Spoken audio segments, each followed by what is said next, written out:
We have Venezuela acting up. They continue to send people that we rebuff to our border. They continue to send drugs into our country. Venezuela, they've been very nasty, and we can't let that happen. Not long after this interview, Donald Trump put muscle behind those words and deployed Navy destroyers and thousands of Marines toward Venezuela. Fast forward to today, and over 500 members and associates of Maduro's cartel are behind bars. In this video, I'll reveal how the U.S. pulled it off, what these arrests really mean, and why many believe Maduro's cartel is edging dangerously close to a military showdown with the United States.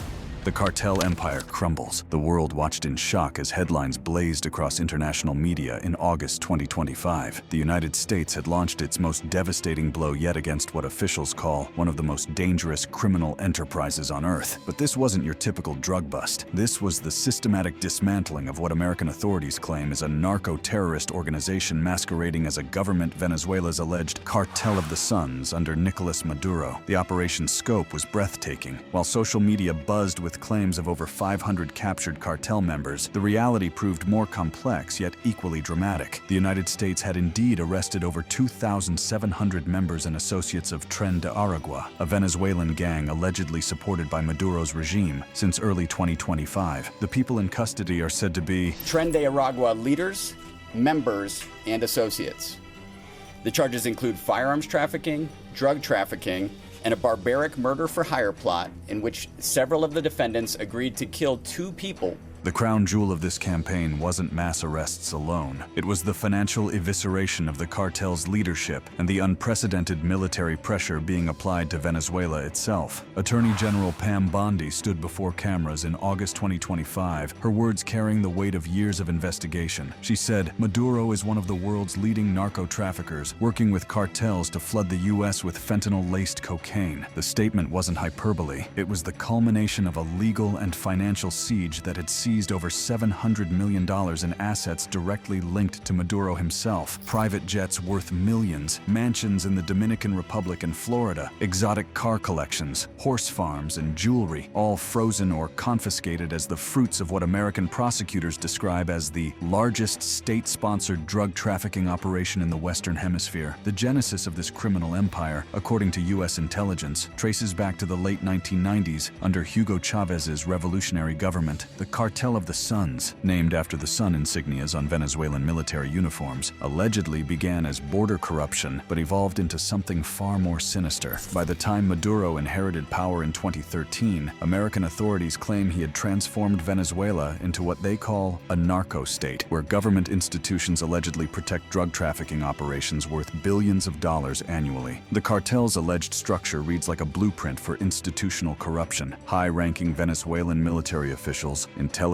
chiefs, legislators, and even Supreme Court justices stand accused of creating a coordinated network that facilitates the trafficking of hundreds of tons of cocaine annually. The operation's sophistication allegedly extends far beyond simple border bribes. U.S. prosecutors paint a picture of military-grade logistics, radar systems disabled for drug flights, naval vessels providing escort for trafficking boats, and airport codes provided to smugglers to mimic legitimate commercial flights. But perhaps most damning are the alleged international alliances that transformed a regional trafficking network into a global threat. American indictments detail partnerships with Colombia's FARC guerrillas, providing them with weapons and safe haven in exchange for cocaine. The relationship allegedly goes beyond business. Prosecutors claim Maduro's cartel armed FARC with machine guns and rocket launchers, directly supporting terrorism while profiting from the chaos. The Mexican connection proved equally explosive. Links to the notorious Sinaloa cartel allegedly created a pipeline that floods American streets with not just cocaine, but the deadly fentanyl that kills over 100,000 Americans annually. Through these alliances, Venezuela allegedly became the nexus of a transcontinental drug empire that American officials describe as an existential threat to national security. Yet the cartel's tentacles extend far beyond traditional drug trafficking. The emergence of Tren de Aragua, a Venezuelan gang that is spread across Latin America and into the United States, represents what prosecutors call the cartel's enforcement arm. This organization, which allegedly operates under the protection of Maduro's government, has been linked to human trafficking, extortion, murder, and the kind of territorial control typically associated with Mexican cartels. When American authorities announced they had identified over 100 confirmed Tren de Aragua members among migrants, with 500 more as persons of interest, it became clear that the cartel's influence had metastasized far beyond Venezuela's borders. The financial empire supporting this criminal network staggers the imagination. Beyond the $700 million in seized Maduro-linked assets, investigators have traced over $450 million seized from the cartel's associates since 2017. The money laundering operation allegedly involves everything from cryptocurrency manipulation to real estate empires spanning multiple countries. Venezuelan businessman Samark Lopez Bello, sanctioned for his ties to the regime, controlled companies valued at $511 million across multiple countries, all allegedly built on drug profits and corruption. The cartel's alleged crimes extend far beyond financial corruption into the realm of systematic violence and human rights abuses. UN investigations document over 245 extrajudicial killings and widespread torture under Maduro's regime, with security forces often overlapping with cartel operations. The post-2024 election crackdown saw at least 25 killings and over 2,000 arbitrary detentions, as the regime allegedly used both state security forces and criminal proxies to suppress opposition. But the Venezuelan government vehemently rejects these characterizations. Foreign Minister Ivan Gil has dismissed the bounty on Maduro as pathetic and political propaganda, accusing the United States of fabricating evidence to justify intervention. Venezuelan officials argue that their anti-drug efforts have captured over 100 Colombian drug lords since the 2000s, and that U.S. sanctions exacerbate poverty without curbing trafficking. They frame the entire narrative as an imperialist fabrication designed to justify regime change. This defense finds some support among independent analysts. Insight Crime, a respected criminal investigation organization, argues that U.S. sanctions mischaracterize the Cartel of the Suns as a hierarchical entity, suggesting it's more accurately described as decentralized networks of corruption rather than a unified criminal organization. They note that evidence of direct trafficking by top figures like Maduro remains circumstantial, emphasizing instead a role in granting criminal concessions and protection. The controversy deepens when examining the geopolitical context. These allegations emerge amid Venezuela's worst political crisis in decades, following Maduro's disputed 2024 election victory that was widely rejected as rigged. The U.S., along with the UK and EU, has imposed sanctions and refused recognition, effectively treating Maduro as an illegitimate president. This context raises questions about whether drug trafficking allegations serve broader political objectives beyond law enforcement. Yet the scope and consistency of American legal action suggests something far more substantial than political theater. The 2020 indictments of Maduro and 14 other Venezuelan officials on narco-terrorism charges represent years of investigation involving multiple intelligence agencies and law enforcement bodies. The charges include conspiracy to import cocaine, narco-terrorism, and possession of destructive devices, crimes carrying sentences from 20 years to life imprisonment. The human cost of this alleged criminal empire extends far beyond Venezuela's borders. American communities ravaged by the opioid crisis see Venezuelan-linked drugs flooding their streets. The seizure of 30 tons of cocaine linked to Maduro and his associates represents just a fraction of what prosecutors claim is a systematic effort to weaponize drug addiction against American society. Attorney General Bondi's characterization of the operation as organized crime, no different than the mafia, reflects the administration's view that this transcends traditional drug trafficking into the realm of state-sponsored terrorism. The Venezuelan people themselves remain caught in the crossfire of this alleged criminal enterprise. Over 7 million Venezuelans have fled their country amid economic collapse, political repression, and violence. Whether this exodus results from cartel-related corruption, international sanctions, or broader governance failures remains hotly debated, but the human suffering is undeniable, creating a refugee crisis that has destabilized the entire region. As 2025 progressed, the United States shifted from patient investigation to aggressive action. The transformation of rhetoric alone tells the story. Where previous administrations spoke of sanctions and diplomatic pressure, the Trump administration began describing Maduro's government as a narco-terror cartel rather than a legitimate state. This rhetorical shift laid the groundwork for the unprecedented escalation that would define the remainder of the year. The stage was set for confrontation. On one side, a Venezuelan government that claims legitimacy through elections while denying any involvement in drug trafficking. On the other, an American administration convinced it faces not just a criminal organization, but a terrorist state that has weaponized narcotics against U.S. citizens. The collision between these worldviews would soon escalate beyond legal proceedings into the realm of military action, forever changing the dynamics of U.S.-Venezuela relations and potentially reshaping the entire war on drugs, the generals, and their crimes.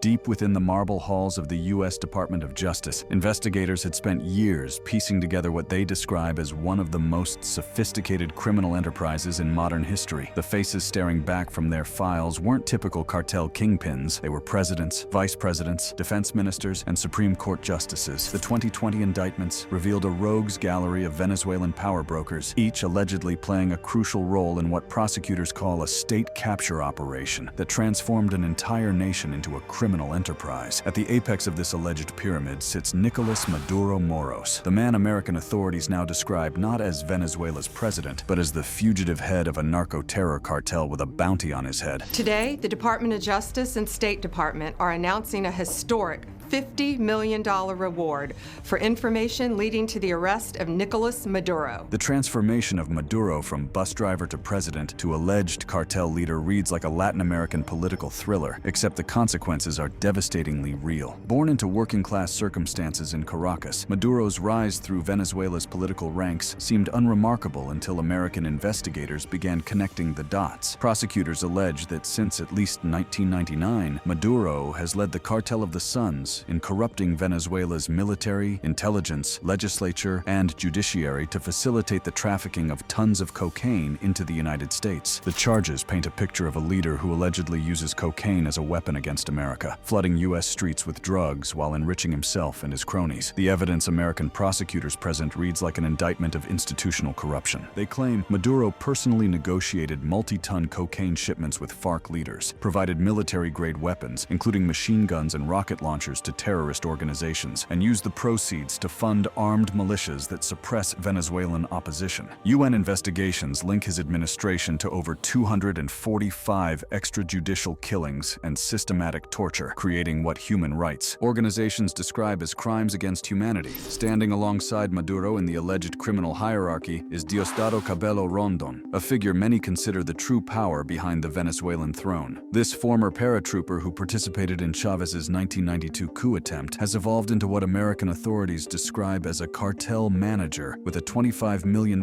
bounty on his head. Cabello's alleged role extends beyond mere drug trafficking into the realm of systematic repression, overseeing security forces accused of torture, sexual violence, and political persecution. But perhaps the most compelling case in the government's arsenal involves Hugo Armando Carvajal Barrios, known as El Pollo, the former Venezuelan spy master who pleaded guilty to U.S. drug charges in June 2025. His cooperation represents a potential goldmine of intelligence about the cartel's inner workings. Carvajal's journey from Maduro's intelligence chief to cooperating witness illustrates the fractures beginning to appear within the alleged criminal network. Carvajal's guilty plea to narco-terrorism, cocaine importation, and weapons charges provides prosecutors with insider testimony about the cartel's operations. His allegations include providing weapons and protection to FARC, enabling guerrilla violence that has claimed thousands of lives across Colombia and Venezuela. The intelligence windfall from his cooperation could prove devastating to remaining cartel members still at large. The military dimension of the alleged cartel operation centers around Vladimir Padrino Lopez, Venezuela's longtime defense minister, who faces a $15 million bounty for his alleged role in facilitating cocaine flights. American prosecutors claim Padrino charged fees for safe passage of drug flights while simultaneously ordering the shoot-down of rival trafficking aircraft. His dual role as defender of Venezuelan sovereignty and alleged protector of criminal networks epitomizes the state criminal nexus that defines the cartel. Under Padrino's command, Venezuelan forces are accused of over 1,000 extrajudicial killings between 2021 to 2023, often targeting civilians in marginalized communities under the guise of anti-crime operations. The systematic nature of these killings, combined with torture and sexual violence in detention facilities, has led international observers to classify them as crimes against humanity. The cartel's alleged judicial corruption reaches reaches the highest levels of Venezuelan jurisprudence through Michael José Moreno Perez, the Chief Justice of Venezuela's Supreme Court, who faces money laundering charges for allegedly accepting millions in bribes. Prosecutors claim Moreno used his judicial position to fix cases for the cartel, including a $100 million General Motors plant seizure, while laundering the proceeds through South Florida real estate investments. This corruption of justice itself represents perhaps the cartel's most insidious achievement, transforming the very institutions meant to combat crime into instruments of criminal protection. The systematic nature of judicial complicity, including issuing retrospective warrants and ignoring torture complaints, has created what human rights organizations describe as total impunity for cartel-linked officials. The technological sophistication of the alleged money laundering operation emerges through figures like Joselit de la Trinidad Ramirez Camacho, Venezuela's former cryptocurrency superintendent, who faces charges for laundering drug proceeds through digital currencies. His arrest in Venezuela in April 2024 on unrelated corruption charges suggests internal regime purges, possibly aimed at eliminating witnesses or consolidating control over criminal proceeds. The international dimensions of the alleged cartel become clear through the case of Tarek Zaidan El Aissami Mada, the former vice president and oil minister whose disappearance from public view following his April 2024 arrest for embezzling up to $21 billion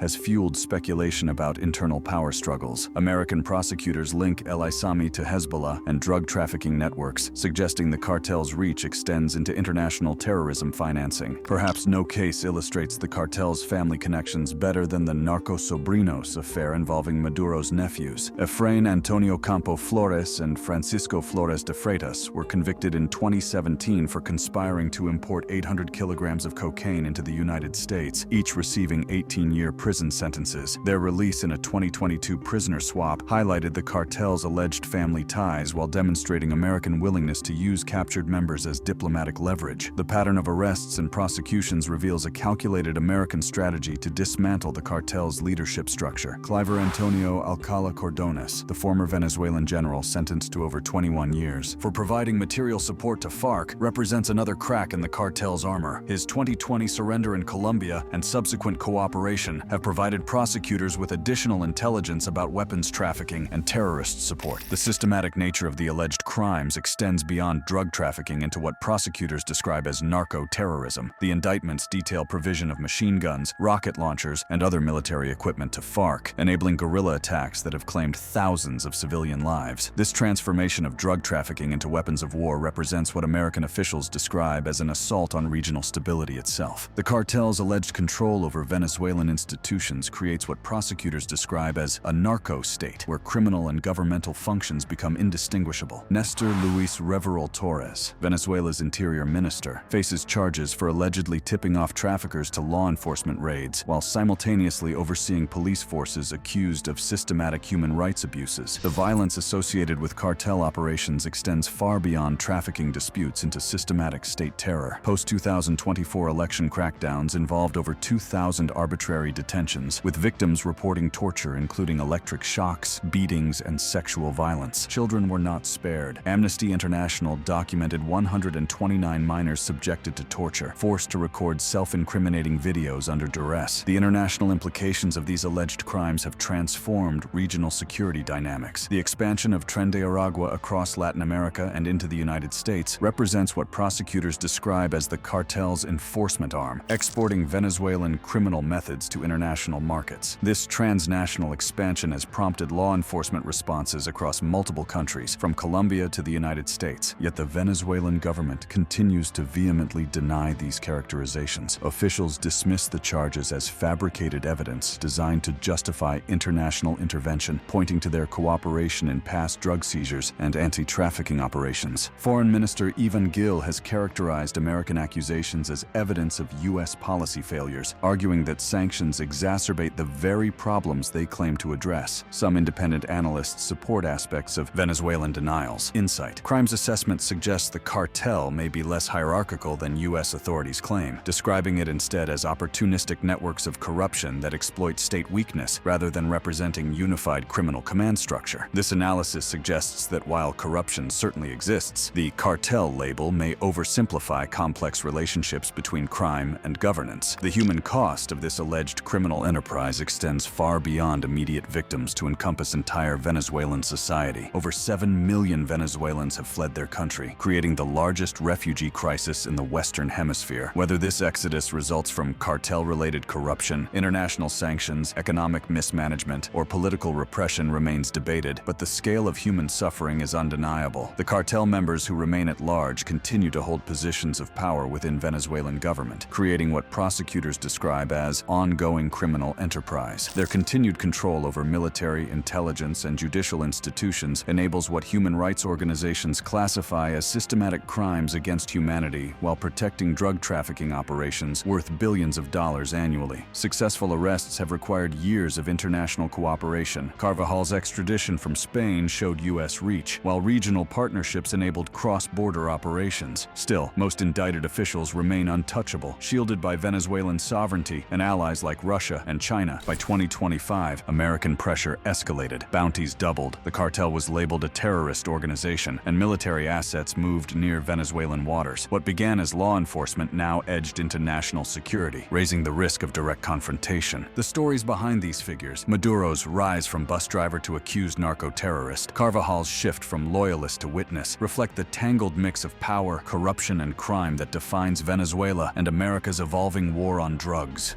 Naval blockade, and the final showdown. The morning of August 20th, 2025 marked a watershed moment in U.S.-Venezuela relations as 3 American warships cut through the azure waters of the Caribbean Sea, their destination sending shockwaves through diplomatic channels worldwide. The USS Gravely, USS Jason Dunham, and USS Sampson advanced Aegis guided missile destroyers capable of launching Tomahawk missiles and conducting sophisticated anti-submarine warfare were joined by additional naval assets in what officials described as the largest counter-narcotics deployment in recent memory. But this was no ordinary drug interdiction operation. Carrying over 4,500 personnel, including 2,200 Marines, the fleet represented a show of force unprecedented in the modern war on drugs. The amphibious assault capabilities, nuclear-powered submarines, and strike-capable destroyers suggested preparation for scenarios far beyond maritime drug seizures. As one Pentagon source noted, the deployment reflected President Trump's directive to use every element of American power to stop drugs from flooding into the United States. The Venezuelan response was swift and defiant. Within hours of the American naval deployment announcement, Nicolas Maduro appeared on state television announcing the mobilization of 4.5 million militia members, a force established under Hugo Chavez to counter external threats. "We defend our seas, our skies, and our lands," Maduro declared, his words carrying the weight of a nation preparing for siege. No empire will touch the sacred soil of Venezuela. The military escalation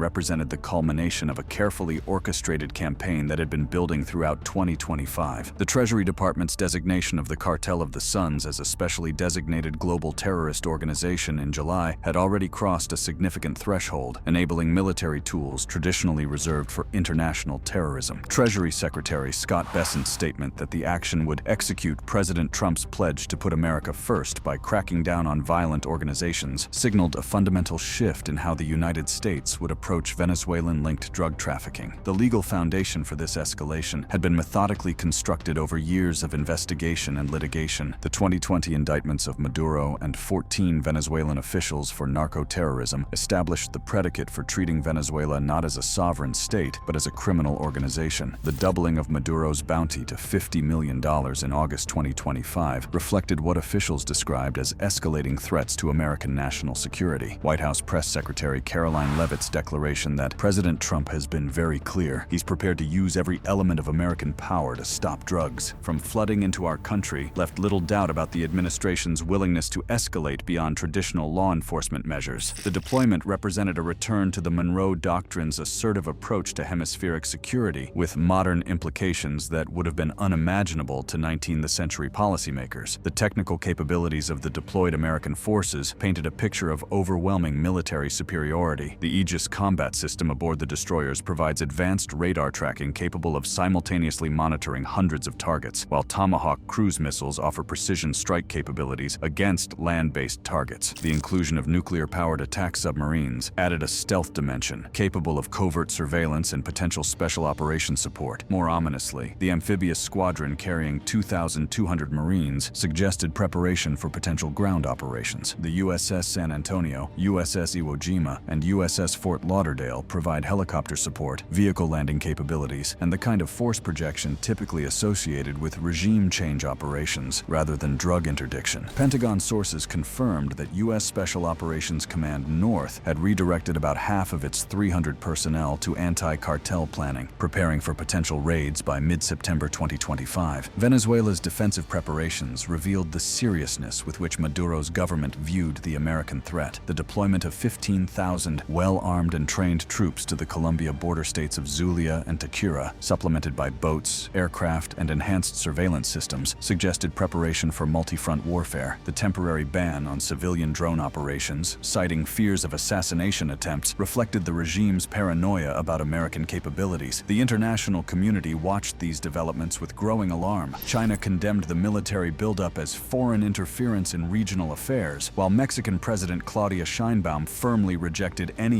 U.S. military presence in Mexico, emphasizing that we will never put our sovereignty at risk. We collaborate, but we never subordinate ourselves. The regional implications of American military action extended far beyond Venezuela, threatening to destabilize the entire Caribbean basin. European allies found themselves caught between supporting American anti-drug efforts and opposing what many viewed as dangerous escalation. France provided support for the naval operation, while other EU members expressed concerns about the precedent of treating sovereign governments as criminal organizations. The diplomatic division reflected broader uncertainties about the appropriate response to state-sponsored crime in an interconnected world. The humanitarian implications of potential military action loomed large over the escalating crisis. Venezuela's existing refugee crisis had already displaced over 7 million people, creating the largest displacement in Western Hemisphere history. Military conflict threatened to exacerbate this humanitarian catastrophe while destabilizing neighboring countries, struggling to accommodate Venezuelan migrants. Colombian President Gustavo Petro found himself in a particularly difficult position, managing 15,000 Venezuelan troops massing on his border while maintaining diplomatic relations with both Venezuela and the United States. His government's calls for dialogue reflected regional fears that military escalation could spiral beyond anyone's control. The economic implications of the confrontation extended far beyond immediate military costs. Venezuela's vast oil reserves, the world's largest proven reserves at over 300 billion barrels, added a resource dimension to the conflict that critics argued revealed the true American motivations. Social media discussions reflected these suspicions, with users debating whether the deployment represented genuine anti-drug efforts or a disguised attempt to control Venezuelan energy resources. The timing of the escalation, coming amid Venezuela's post-election political crisis, further complicated international perceptions of American motives. Maduro's disputed 2024 election victory, widely rejected as fraudulent, provided additional justification for American officials who argued they were confronting an illegitimate criminal regime rather than a sovereign government. The role of intelligence cooperation in enabling the escalation became apparent through revelations about information provided by figures like Ovidio Guzman, son of El Chapo. The role of intelligence cooperation in enabling the escalation became apparent through revelations about information provided by figures like captured cartel members. The cooperation of Hugo Carvajal, who pleaded guilty to U.S. drug charges in June 2025, likely provided crucial intelligence about cartel operations and weaknesses. Such insider information proved invaluable in targeting not just individuals, but entire operational networks. The technological dimension of the confrontation revealed the sophisticated capabilities both sides brought to bear. American naval assets carried advanced electronic warfare systems, satellite communications, and precision-guided munitions that could neutralize Venezuelan defensive systems within hours. However, Venezuela's defensive preparations, including Russian-supplied military equipment and potential support from allies like Iran, suggested the conflict could escalate beyond regional boundaries. The propaganda war accompanying military positioning proved equally intense. American officials framed the deployment in terms of protecting American communities from fentanyl-laced cocaine that kills over 100,000 Americans annually. Venezuelan media, meanwhile, portrayed the approaching fleet as evidence of American imperial aggression, mobilizing popular support for resistance against foreign invasion. The financial warfare component of the escalation continued even as military assets moved into position. The seizure of $700 million